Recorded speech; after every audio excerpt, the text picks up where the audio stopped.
पहले तो मनोज भाई, बंबई में काबा, पहले तो ये बताएं हमें आप। आ, बम्बई में काबा। बम्बई में काबा मतलब ये है कि इट्स ये एक व्यथा है। एक एक मैग्रेंट जो है वो इंट्रोस्पेक्ट कर रहा है। वो अंदर में सोच रहा है कि मैं आया क्यों था यहाँ। मैं आया था 2 जून की रोटी के लिए, ब्रेड एंड बटर के लिए। बट लेकिन इस यहाँ पे मुझे वो सिक्योरिटी नहीं मिली, ना मुझे वो इज्जत मिली। और मैं सब कुछ जो आसमान, सब नीला आसमान, हरी धरती छोड़ के आया था, और सारे सारे कंफर्ट छोड़ के आया था, अपनी बाल बच्चों को, औरत को, माँ बाप को छोड़ के आया था। लेकिन सब कुछ त्याग करने के बाद भी मुझे मिला कुछ नहीं यहाँ पे। तो ये उसके अंदर की जो व्यथा है, उसके अंदर का जो दर्द है, इस गाने में वो निकल रहा है। इसी में वो कह रहा है कि Mumbai, what is it there, what is it about Mumbai, और what is it about any big city, Chennai और कोलकाता और Delhi. Mumbai is just what you call, it's a metaphor here. तो आपके एक्सपीरियंस में फिर क्या होता है? शुरू में तो चलो आपने बता दिया कि क्या है, वो खोज रहा है कि क्या मिला मुंबई में।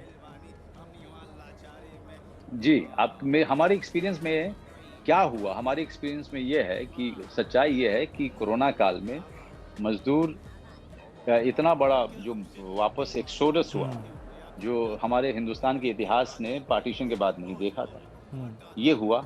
ये सबसे ये इसका रूप ये हुआ कि वो जब सबसे ज्यादा असुरक्षित महसूस कर रहे थे, तो वो पैदल ही अपने गांवों की तरफ निकल पड़े। वो जो विजुअल्स हैं, वो न सिर्फ मैंने देखे, बल्कि पूरे हिंदुस्तान ने देखे, आपने देखे, आपने कवर भी किया। मैं बिल्कुल सही कह रहा हूँ? बिल्कुल। जी। और वो एक सच्चाई है कि हम बड़े शहरों ने उनको वो सुरक्षा की भावना नहीं दी, ना वो डिग्निटी दी उनको, ना वो इज्जत दी।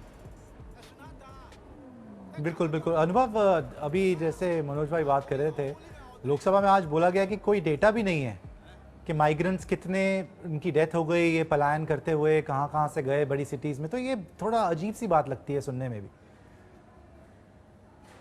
अब वो डेटा इसलिए नहीं है कि उनकी उनकी कोई जरूरत नहीं, जब तक जरूरत नहीं होती उनका डेटा नहीं होता। जिस दिन हमको ये पता करना होता है कि कौन सा वर्ग किसको वोट देने जा रहा है, उस दिन हम लोग अमेरिका और लंदन से एजेंसियां बुला लेते हैं, डेटा निकल आता है। लेकिन जब हमें उन्हें कुछ देने की बारी आती है तो हमारे पास डेटा नहीं होता। हमें कोई फर्क ही नहीं पड़ता। वो बेचारे, मैं इस बात को आज तक जज्ब नहीं कर पाया हूं कि इतने सारे लोग अपने बच्चों को अपने कंधे पे लाद के हजार हजार किलोमीटर दूर पैदल चल के गए। हम तो गाड़ी में जाने में सोचते रहे, यार गाड़ी से क्यों जाना, फ्लाइट से चलते। बिल्कुल। हम तो गाड़ी में थक जाएंगे, एयर कंडीशन गाड़ियों में। बिल्कुल। तो वो बस वो डेटा ही है। वो जब वोट होता है तब वो डेटा होता है उसका, तो उसके अलावा कोई बेचारों का डेटा नहीं है। ये उनकी मजबूरी है, ये उनकी त्रासदी है।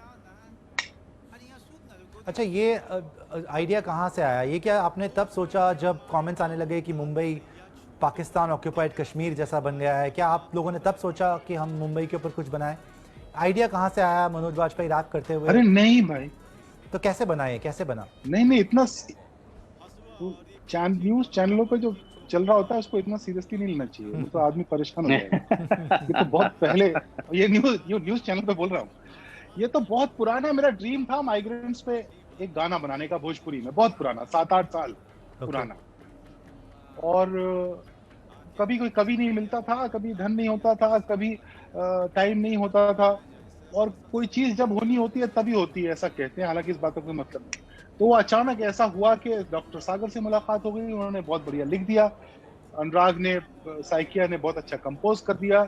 उसी बीच अचानक पता नहीं कहां से मैं और मनोज वाजपेयी भोजपुरी म्यूजिक के बारे में बात करने लग गए।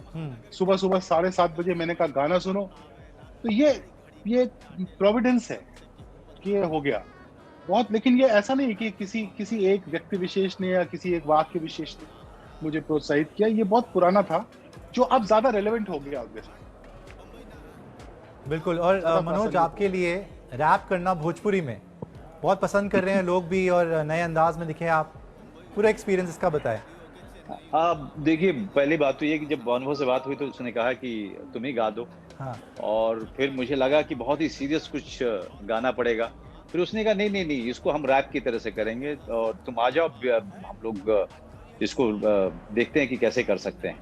हो जाएगा, तुम उसकी चिंता मत करो। और अनुभव का जो कॉन्फिडेंस था ना, वो इतना ज्यादा इन्फेक्शियस था कि इसके कारण मैं अब एकदम से ओपन अप हो गया।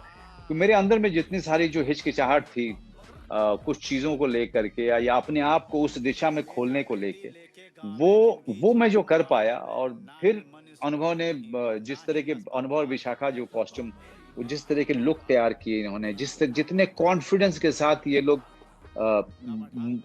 मेरी चीजों को अप्रूव करते रहे और पुश करते रहे कि I can do better, I can go more outward. उस तरीके से चीजें हुई हैं। मतलब जो आप देख रहे हैं कैमरे के सामने मुझे करते हुए, वो एक कॉन्सेप्ट था जो अनुभव की बात याद थी मुझे कि यार प्राइड है। वो एक मैग्नेट का प्राइड है जो अपने ऊपर बात कर रहा है। तो वो जो है उस प्राइड के साथ ही बात होनी चाहिए। तो वो प्राइड लाने की कोशिश की है। वो हैविंग फन, मजे ले रहा हूँ, उसका भी फीलिंग आनी चाहिए। बिल्कुल। और तीसरा जो है अपनी हालात के ऊपर हंस भी रहा है, ऐसा भी होना चाहिए। ये सारी चीजें मिला करके, प्लस वो जो शौमिक जो कैमरामैन की अपनी भूमिका है, म्यूजिक डायरेक्टर या फिर एडिटर ने जिस तरीके से चीजों को पैकेज किया है, संकर्षण ने जिस तरीके से उसको ट्रांसलेट किया, everything together came out so beautifully. Yes, I'm the face of it, so I'm getting all the compliments on behalf of them. But yes, I'm pretty happy that the first effort and first attempt in this direction has gone so viral, and it is only doing good to me and to my confidence.